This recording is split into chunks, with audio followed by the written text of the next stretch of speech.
ভাত খেতে লেগে মানে হুড়া 25 টাকা দে। হক মানুষ খেতে খায় পথ এর আছে গুণ পানি লাগায় চুন এর আছে মান তার লেগে শ্বশুর বাড়িতে এবার দান এটা থুয়ে দিল আটকে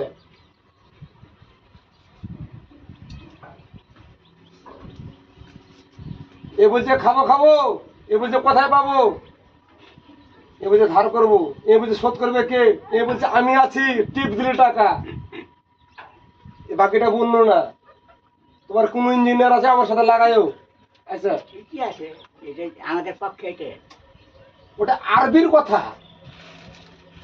ওটা আরবির কথা আমি তোমার সুন্নাতের ওটা যাচ্ছি না বলি সৎ মানুষকে দেখায় পথ। আমরা বলি এটা হ্যাঁ সাধারণত এটা এ বলছে ছোট এ বলছে খাবো খাবো এ বলছে কোনটা পাবো এ বলছে ধার করবো এ বলছে শোধ করবে কে আর এ বলছে আমি আছি এটা তো সৎ পথই দেখায় মাটিপ মাটি